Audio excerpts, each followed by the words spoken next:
Hi, everybody. I am Megan Geyser, and I am a special education consulting teacher at Quincy Elementary and Scott Dual Language Elementary.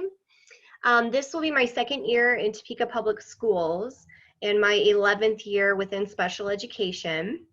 And today we are going to be discussing everybody's favorite subject, schedules. How do we schedule groups, and how do we schedule our staff within special education? I know this, like I said, is not a very popular topic, but it is something that I have found myself to be responsible for in basically every building I've worked in. And weirdly enough, I like it. I usually, about 2 weeks into being the schedule guru, I am regretting every yes I said to do this, but at the end of the day, it's really kind of a fun process, and it's very satisfying when you have a schedule that is in place and you know all students are getting what they need. So let's jump right into the lovely topic of scheduling. So I'm sure you guys are very well aware that in Topeka Public Schools, visible learning is a huge component, and you will see it in every classroom, including your special education classroom. So today I also wanted to show my learning intentions for you and how we know we are successful. So learning intention is that I will be able to create student staff schedules that accurately reflect individual students' IEP minutes of support and instruction throughout the day. I know I am successful when I have created an individual student schedule, I have created staff schedules, and all students' IEP minutes have been met. Parking lot. So if you have any questions throughout this, I have shared the actual slideshow in a Google document, and you can get it through this link below, but I don't know that you guys can click on it because I'm presenting and recording. But it should have been attached to the website or whatever format you guys use to get here. The slideshow should have been there, and that's just for you to use, reflect back, take notes on there, and then any questions you have, please reach out to me and I'd be happy to answer them. Or if somebody has a really great, like, hey, in the past, this is how I did scheduling, I would love to know it, because I'm just sharing on what I've used and what works for me and what's worked for my special education team in lots of different buildings. So if you have another method to your madness, please share that. I would love to know. But here's our parking lot. Okay. Oh man, scheduling. Where do we even begin with scheduling? I found when I was for a first year special education teacher, I was very lost with this. Scheduling was not something that I was taught in my college experience. It's just an area that you have to jump in and figure out. And so this can be very overwhelming for people. Where do I begin? Where I don't even know. Like, I want to make sure my students are getting what they need, but then you're getting feedback from general education teachers, from admin, and needing to get the schedule put together, and it can be very, very overwhelming. I love memes. They make me laugh. They've kind of helped me get through this quarantine time. And this one, I know a special education teacher in one of my buildings shared this with me, and it's just too true. Nailing down your student schedule only to be missing minutes. Like, of course, that always happens. However, with this method for scheduling, hopefully that won't happen. So there's just a little meme for you. All right, so we're going to go through the steps that I take to create special education staff schedules. And step one is pretty obvious, but we need to review the IEP minutes. So the first thing that I do when I am creating a schedule is I verify the number of minutes a student has on their IEP. And I do that with WebKids. And I know that you guys have, some of you may have experience with WebKids. I know you have training over WebKids. So I don't want to go into too much detail about the WebKids piece because I don't want to overwhelm you with more information. But just know that within WebKids for Topeka Public Schools, there are 3 places to look for to make sure that all the minutes are correct when you go to a student's IEP. And that is the Services 501 page, And I like this one the best personally because it's more of the narrative form, and you can see the breakdown of if a student has, like on the anticipated service chart, it just shows 60, 5 days a week in the G setting, which is the pull-out special education setting. The services 501 gives a little bit more of a breakdown. So that 60 minutes might be 30 for reading and 30 for math. And the prior special education teacher should have that clarified in that services 501. So I always look there first. I look at the anticipated service chart and then the prior written notice. And those three should all be the same for the minutes. However, if they aren't, and we hope that they are the same, but if they aren't, you might have to do a little more digging to determine which is the a correct one.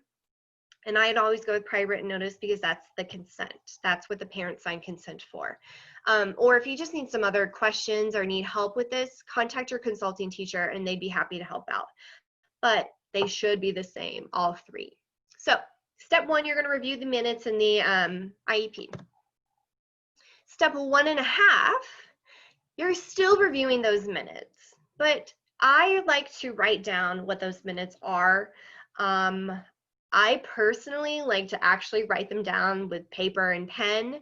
However, if you are more comfortable with a Google or a Word document doing it that way, you can. I'm sure you guys can whip up some really great spreadsheets in Excel, but I'm just write it down because it's really satisfying to cross it off eventually. So I write down each individual student's minutes based on their IEP. And I separate them out, inclusion and pull-out, as well as subject, okay? And a picture over here is an example that I put together. When I'm doing my individual students' minutes, I always divide them out by grade. So this example is just first grade, and then I would have the students' names. Obviously, I didn't do that for this purpose. So I just have student A, student B, and student C. So for student A, for example, here, this student had 30 minutes of inclusion reading. And my, again, method to madness, you're going to hear me say this a lot. My code is INC is inclusion, and then IRC stands for interrelated classroom, aka resource room, aka special education room. My first building I worked in, somebody before me used this breakdown, the INC and IRC, and it just has stuck with me. So that's what I use, but use whatever works best for you to differentiate between those two, the inclusion and the pull-out minutes. But I just want to let you guys know that's what those stand for, because people often will see that and they're like, Megan, this makes no sense. So it makes sense in my head, but I want to let you guys know why I didn't come up with this, but why I use those. So let's look at student A. As I said, they have 30 minutes of inclusion reading 5 days a week. And then they also have 30 minutes of pull-out IRC reading 5 days a week. They have 30 minutes of inclusion math and 30 minutes of pull-out math instruction. So that's student A's minutes. I know this is accurate because I got this directly from WebKids. So now I go on to student B on my caseload. Okay, student B has just math support. They have inclusion math 60 minutes 5 days a week and pull-out math 30 minutes 5 days a week. Again, I know this is accurate because I pulled this information from WebKids. And then student C has a bit more support, and I write down every piece that they have. So this student also has inclusion reading and pull-out reading, 30 minutes. However, their inclusion is 60 minutes. They have inclusion math 45 minutes 5 days a week, and pull-out math 30 minutes 5 days a week. This student has support for specials, which is 45 minutes 5 days a week, and they also have support during recess time. And on top of that, they have social skills pull out for 20 minutes 5 days a week. So I have all of that information listed. And I do this for every student on my caseload, or if I'm doing a complete schedule, I do this for every student that is identified. Okay, so now that moves into step 2. This is where we want to review the building schedule. So I have looked into WebKids. I have all the students' minutes. I wrote down and recorded each student's minutes on my caseload on my paper. It could be a Word document, that Excel. Next, I'm going to review my building schedule to determine the times throughout the day that I'm going to provide both inclusion and pull-out support. So let me show you an example of this. And I'm sure there's probably a way I could have embedded this into my presentation, but I couldn't figure it out. So we're going to do it this way. Okie dokie. So this is actually one of my building's master schedule from last year. Just wanted to use it as an example. I'm sure you guys know, have seen master schedules, so this is nothing new, but I just wanted to give you the visual of what this looks like. So if we go back to the presentation, I have here just student A's minutes of support that they need. And if you remember correctly, this student had that 30 minutes of inclusion reading, 30 minutes of pull-out, 30 minutes of inclusion math, and 30 minutes of pull-out math, okay? So now I look at my master schedule for first grade, and I see, okay, I know this kiddo needs 30 minutes of inclusion reading. Well, looking at the master schedule, this 9 to 9:30 block is phonics instruction. That might be a pretty good time to provide that inclusion support when they're learning about phonics. You know, that could be a whole group instruction at the carpet, and then they go to their seats and they do some application hands-on activities. That might be beneficial for this kiddo to have support at that time. And then next we have more reading instruction. However, this is guided reading and intervention. I don't know, maybe I need a support at that time. Or maybe this would be a great time for pull-out. And then finally, we have shared reading, that 10:45 to 11:30 time. So there are some options here. Now, what I like to do is I like to go and have a conversation with my general education teacher for the student, and we talk about what would be the best time to support, get their input. They know what their instruction looks like. We know what the student needs. So let's work together and let's find a time that's going to be most beneficial for the student. So together, you can come up with times to provide that inclusion support. You know, maybe the teacher has decided shared reading, it's really a whole group instruction that it wouldn't be beneficial to have support in there. We don't want just a warm body in a room. We want somebody to teach the child, to come up with modifications and use those modifications and accommodations throughout their instruction. So with the teacher, we come up with a time for inclusion support, and then we determine a time for that pull-out. And usually in a master schedule, there's already a really beautiful time for the pull-out instruction. That's during that intervention time.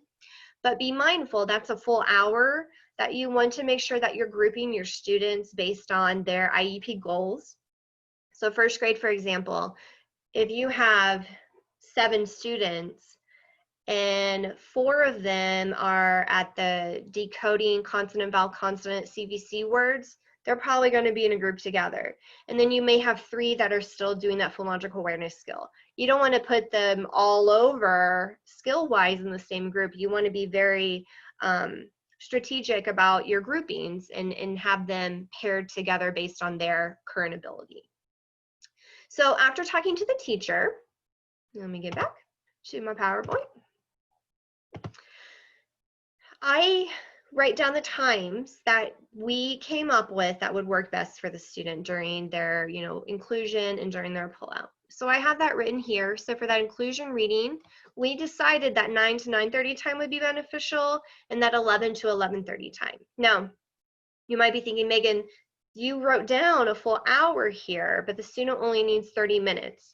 I like to have options because once you start doing the puzzle piece of plugging people in, you might find that, man, oh man, that 9 o'clock time across our full special education team, there are a lot of students that need support at that time. So it's nice to have an option in case that doesn't work, you have a backup time, if that makes sense. And then I do the same thing here with the pull-out reading time. That's during guided reading. It makes the most sense. So guided reading was a full hour, so I went ahead and put both options there, that 9:30 to 10 and that 10 to 10:30. However, be mindful of your groupings. You want to group them based on their ability and what you're working on, what the curriculum looks like. So you might have a high first grade group and a lower first grade group. That way students are getting exactly what they need and they are getting their individualized instruction at that time. So then we move on and we look at the inclusion math minutes. We look at the minutes for inclusion and pullout. So we go back to our master schedule. We're in first grade.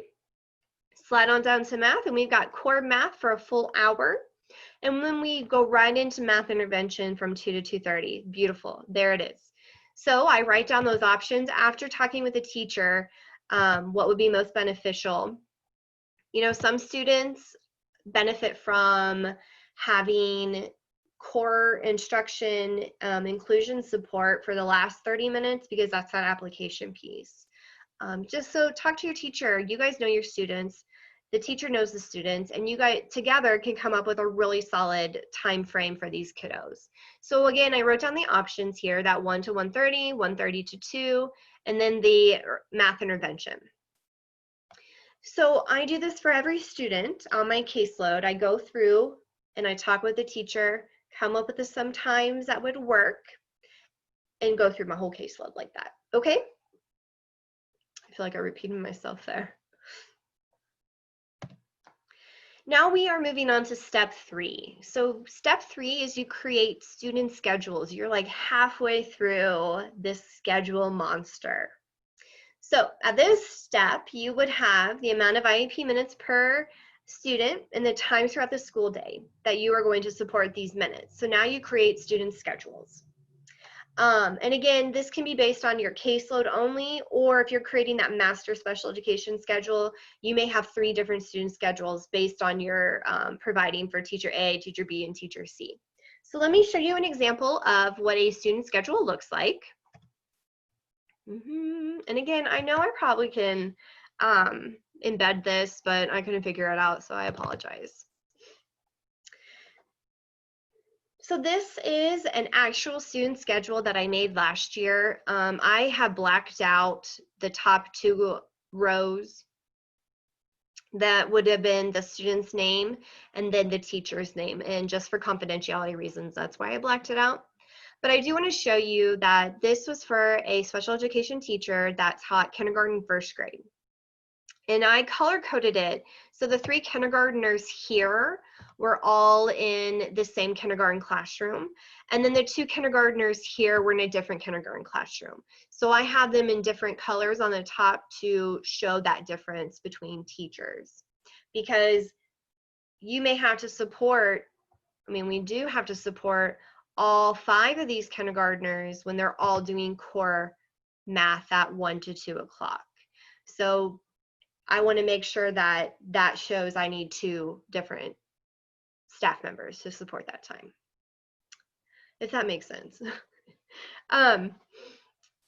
So what we do with the student schedule, I take my minutes that I've jotted down and I plug them in here. So that first grader that we talked about, let's find a good example. Here we go. This first grader here that has 60 minutes of pullout and 60 minutes of inclusion. And I go ahead and type it in one more time just so I have a quick, like I can look at the top and see, okay, that's right. This kid had this many minutes. It's like a triple check, but I know I'm providing what they need based on their IEP. So this first grader has the 30 minutes of pullout for reading and 30 minutes of inclusion for reading.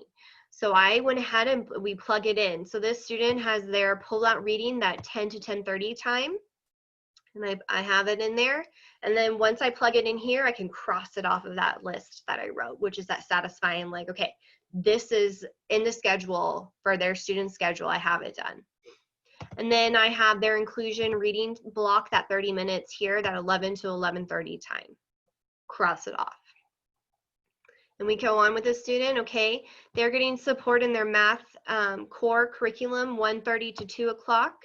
And then they go straight to pull out math for that special education in the special education classroom for their level of instruction based on their IEP. All right. So then that tells me, okay, this student, I'm done with them because they have all of their support chunked out throughout the day. And I continue that for every kiddo on my caseload. Let's find another example. This kiddo here, they have quite a bit more of the pullout and inclusion time, but you can see we have it. There's their pullout time, here's their inclusion time. And we go on and it continues because there's more reading, that whole group reading time there. And then their inclusion math time and writing and language. And this was developed by talking to the general education teacher with the special education teacher and determining what was best for that student. Okay? So this is an example of the student schedule that you make for your kiddos on your caseload. Let's go back to our PowerPoint. All right, clear as mud. After you have made your student schedule, you are going to create the staff schedule. And you guys, this is the final step. Yay! The staff schedule will include the special education teachers and the para-educators. And you're going to use your staff, I'm sorry, misspoke. You're going to use your student schedules and you're going to start beginning to plug in to the staff schedule based on that. What I've done in the past is, you know what, I'm going to wait to share that with you. I made a little video to show you what this looks like as you are using your student schedules and then you're plugging them into the staff schedule. So I want to tell you I apologize because I did this on my phone one-handed while I'm trying to like operate my computer and do the papers and everything. So it's a little, I wish I zoomed in a little bit more on a few things. So I'm sorry, but I hope you guys kind of get a feel for what it looks like for this final step of creating the staff schedule. Okay, here we go. Okay, so for the final step of creating a schedule, on my computer I have a blank outline of a schedule. I've got the times across the side, and instead of students' names on the top, I have our staff members. So here's where you put teacher A through D, depending on how many you have, and then our para-educators, and then their names would go across the top. So I like to look at my student schedules. So I have teacher A's student schedule here, printed out, what I made in steps, I think 2 through 3. And normally I would have student names here and their teacher, but I have what grade they're in, and then I went ahead and put what their minutes look like just for my own triple checking at this point. So I have teacher A's student schedule here, and then it continues on to the next page. And then I have teacher B's student schedule here, and it continues on to the next page. Now, I just did 2 for this example, but I'm sure many buildings have more than 2 teachers. So now plugging in and doing the puzzle piece component, which I love, I start out first thing in the morning. So I look at each schedule and I see if any students have arrival, for example. Teacher A does not have any students that need arrival support. I go down here to teacher B, same thing. Teacher B has no students that need arrival support. So I go to our next time frame, and that would be that 9 a.m. Teacher A has 1, 2, 3, 4, 5 students that have a 9 o'clock service needed. And if you look closely, these 2 are inclusion, and these 3 are pull-out IRC. So knowing this teacher, she's going, or they are going to have 1, 2, 3 for their pull-out read. So I'm going to go to my computer, and for teacher A, there they are. I'm going to find that 9 o'clock time.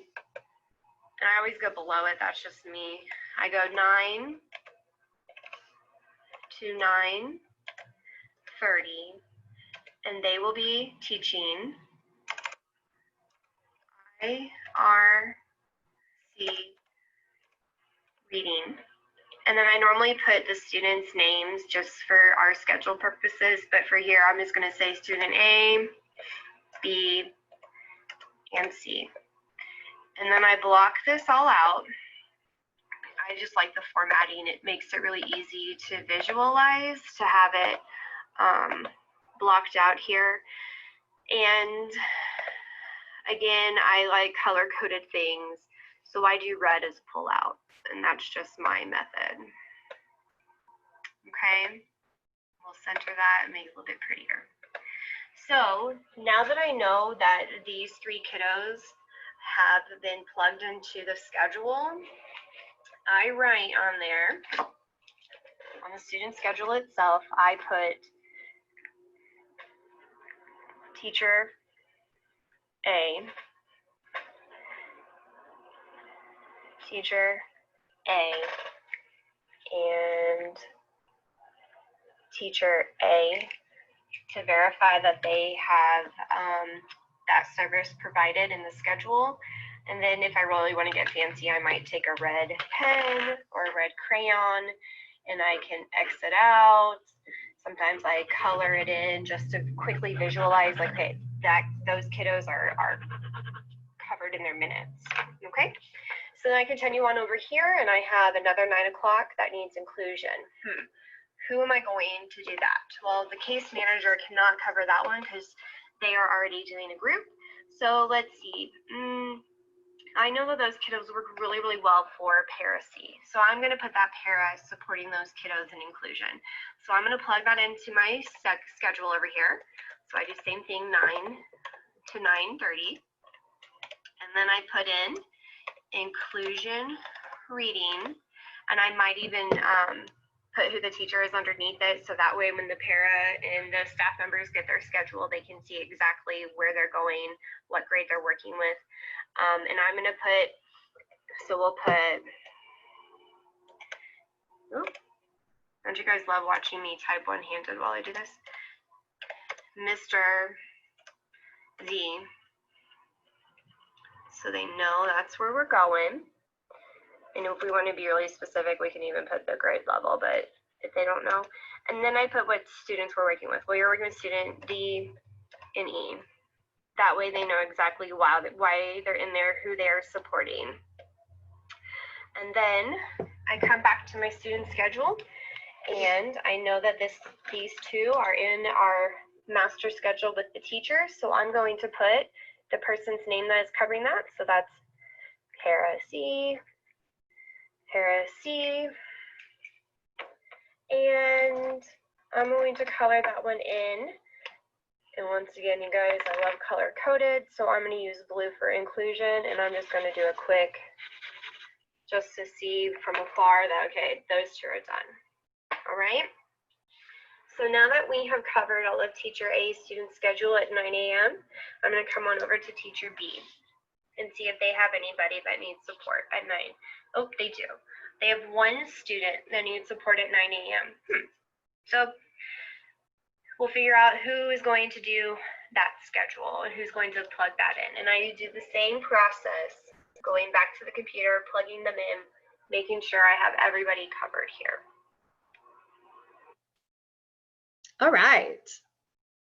Again, I'm so sorry. I wish I had zoomed in a little bit closer on some of that. But that just gives you a nice introduction to how the final step works, where you're plugging into the staff schedule. And as I stated before, I do want to share what I've done in the past. So I have made the complete schedule for a building for special education on my own. And it is a lot of work because I'm having to figure out the best times to pull students and their groups, and it's a lot of communicating with other people, other staff members, to make sure that this is the most beneficial time. And I've also done it where each case manager is responsible for creating their own student schedule. And that means that they're responsible for reaching out to the general education teacher, collaborating with them and finding the best times, and then making their student schedule. And then once every case manager has their student schedule made and printed, then the special education team would meet. And when I did this, we usually just picked a day after work. And then we projected the staff schedule onto a Promethean board and did that process that I just showed you, but as a team. So everybody looks at their own student schedule. They look at the times. Okay, does anybody need support at 8 a.m. for that arrival? And a teacher might say, yeah, Billy needs support. And then they plug in who's going to support that student at that time. And then everybody, you go through and knock it out together. I think that's the best way, personally, in my opinion, because everybody is responsible for a component of the schedule, and it just makes for a better team that way. Another thing, never fall in love with your schedule, because it's going to change, and it's going to change often. Anytime that we have an IEP, an annual IEP, an amendment, an evaluation where a new student is evaluated for special education, we have to do a schedule rewrite to reflect the new minutes, the new students. So I tell paras, I tell staff members, it's going to change because we are constantly changing what we do and who we are supporting. So just be mindful of that. But that's where doing it as a team is really helpful. So it's not just one person taking on the burden of having to adjust the entire schedule again. It's a team effort. All right. So how does this work in our new hybrid world? There are a lot of questions on what school will look like, remote learning, then we move into hybrid learning. I think it's very easily, now I'm speaking to something I've never done. So, however, I do think it'll be very similar process when we go into our hybrid model in phase 2 and phase 3. But all you're going to have to do with your student schedule is just separate them out, Group A and Group B. So Group A students are in the building Mondays and Tuesdays, and Group B students are in the building Thursdays and Fridays. So the exact same thing, it's just your student schedule is going to be broken up by students A and students B. Clear as mud. All right, everybody, so that's all that I have for our presentation on scheduling. Thank you all so very much for attending. If you have any questions, please feel free to reach out to me. I have my email there and then my work phone, but I will say email is probably the best way to get a hold of me. I'm not in my office that often. So the chances of you catching me when I'm there are pretty low, however, remarkable if you do. I would be more than happy to assist in any way with scheduling, to sit down, socially distanced from you, or do a Zoom or something if you need any further help with this. Like I said, it's something that I really enjoy doing, because when you are done with the staff schedule, you know confidently that you are providing the services that students need. You're not going above, and you're not supporting one teacher all day long. You're supporting based on our students, which is what we should be doing. So please feel free to reach out with any questions you have. And thank you all so very much. And I'm so excited to have you as part of our Topeka Public School family. And I look forward to meeting you all very soon, hopefully. All right, thank you, thank you.